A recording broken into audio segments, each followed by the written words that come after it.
I've got Logic Pro secrets that can turn this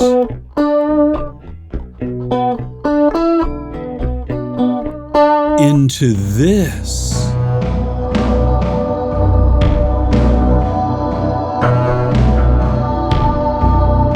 Let's get to work. All right, I've got Logic Pro pulled up and I'm going to walk through everything so you can follow along. First thing I want you to do is set up a new Logic Pro project and set the BPM to 60 BPM. The next thing I want you to do is set up a track to record your guitar. It can be either a mono or a stereo track, depending on your rig. If you want, you can go ahead and record your guitar directly into your audio interface, or you can do what I did, and that's just simply run the guitar through a delay pedal and then record into the audio interface. Now, you might be thinking, well, Bill, what do I record? Really, for these secrets, you can record whatever you would like. I would suggest, however, for this exercise, that you focus on one tonal center. So in my case, you'll hear me playing a baritone and it's tuned down to low B. So I'm kind of focused around a B minor chord. So maybe for you, if you're playing a standard guitar, focus around maybe an E minor for the exercise. Here's what I played.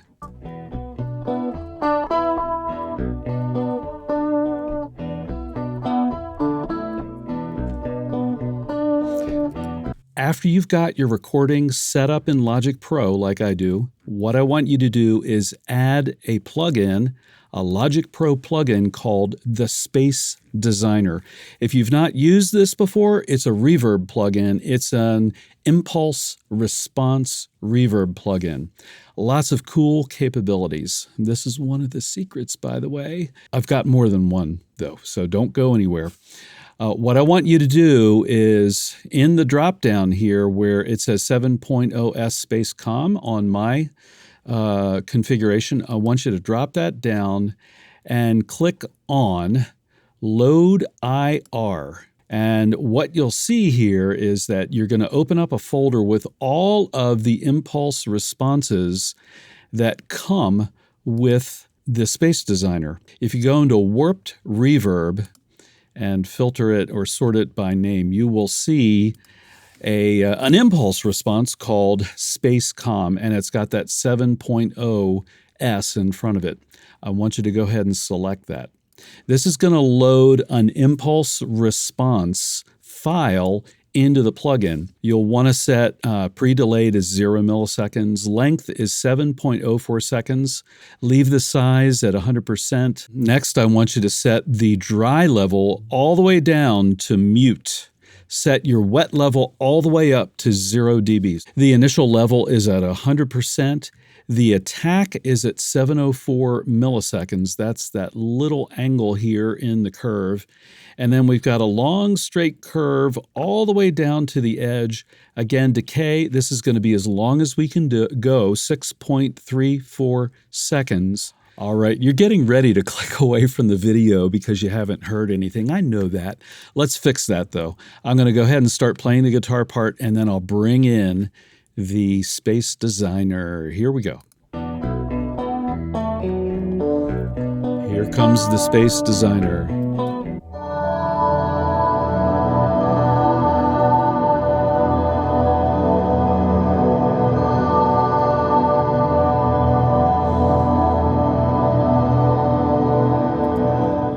Oh, yeah. Now, I can kind of hear what I was playing because I played it and I know what it sounds like. But for someone who's never heard the dry guitar part, they would have real trouble picking out, right? They would have real trouble picking that out. What they're going to hear is just that ambient wash. Now, we're not done because we need to refine this some. So the next thing we need, as I was listening to this, I thought, this is kind of muddy. So what I did was add a Logic EQ to the sound, and you can see I scooped out some lows and then I scooped out some mids. The next thing I wanted with this was some compression, just to smooth out the dynamics. So that's where the compressor comes into play. Let me start this again, and then I'll engage the compressor, and you can see what it's doing via the meter. Okay, here we go. Oh yeah, I'm loving this. This is great. Here comes the compressor.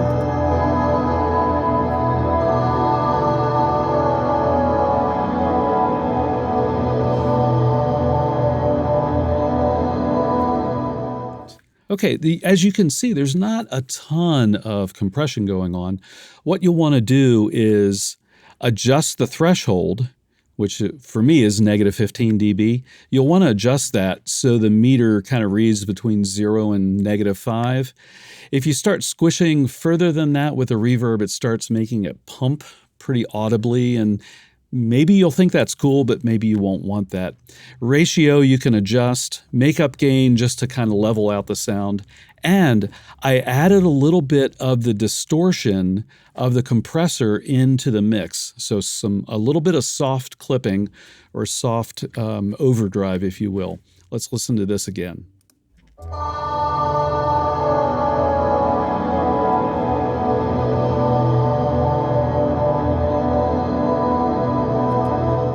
But wait, there's more. I've added a couple of other tracks to help round out this soundscape. Let's go to the track that I'm currently calling Instrument 2, and let's solo that. Whoops, let's mute that and solo this, and let's see what we've got going on before I tell you about it.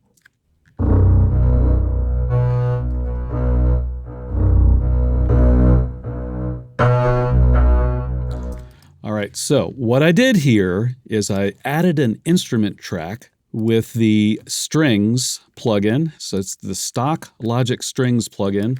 Let me pull it here so you can see it. I'm using a double bass, and you can see the settings. If you want to copy them, just pause the video and do that. And then I added a couple of things to the strings plugin. The first thing I added was a little bit of overdrive. I want a little distortion to give it some body and girth. So here's what it sounds like without the distortion. Let's add the distortion.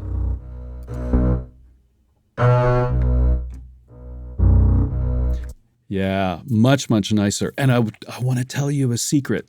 I use this stock Logic Overdrive plugin all the time on so many of my Chords of Orion tracks. It's all over my 13 full-length albums. It really is.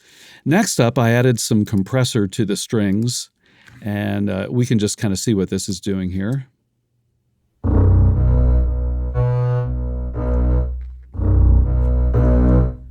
Okay, so I've just added that compressor in. I've squished it a little bit more than the guitar track to smooth out the dynamics. And then next, I've added a tape delay. And as you can see, I've got it set to an 1/8 dotted rhythm, and it's tempo synced to the 60 BPM of the project. Let's check this out.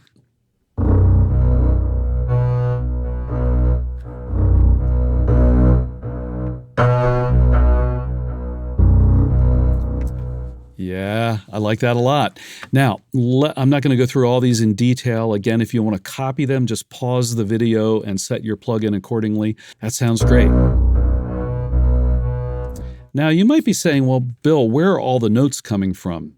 Well, let me tell you, I'm actually using the Logic Arpeggiator, and let me pause pause the video if you want to copy these settings, and I've got a pattern set here, and let me go ahead and turn it off. What you're going to hear is just a single note.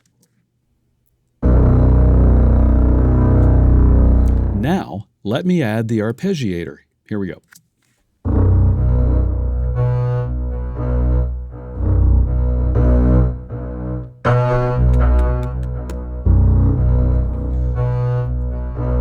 All right, That's a lot more interesting. Now, let's go ahead and add the guitar back in, and let's see what we get with these 2 tracks.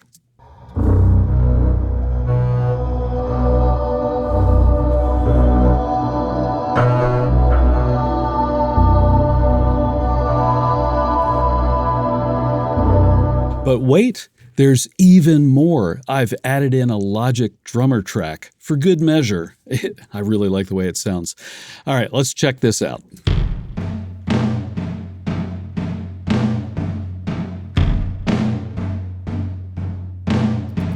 It's just cruising away at 60 BPM, but let's see how we're set up here. I've got the half pipe beat preset, and you can see where I've got the little hockey puck there between simple and complex and loud and soft. You can see the feel, ghost notes, and hi-hat settings. I've turned off cymbals, hi-hat, and snare, and we're using toms and kick drum. I'm also using the heavy drum kit, so whatever drum kit comes up with half pipe, you can just replace it with heavy. And then finally, in the smart controls area, I've actually turned off cymbals and hi-hat all the way, just to make sure that Logic doesn't extraneously add a cymbal or a hi-hat. Again, this is what I've got going on.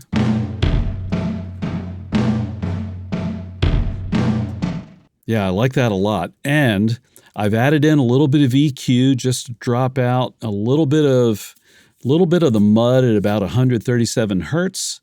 Again, I'm using that overdrive plugin that sounds so great with 11 dB of gain there, drive gain, and some compressor.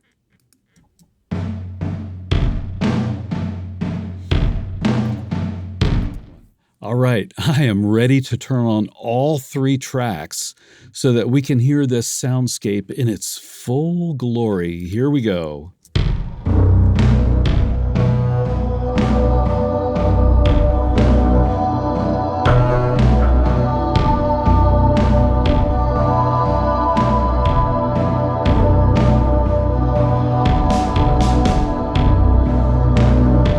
Now that I've shown you how to take any guitar part and turn it into an awesome ambient guitar wash, your next mission is to click here and learn how to turn your guitar into the sounds of angels. I'll see you over there.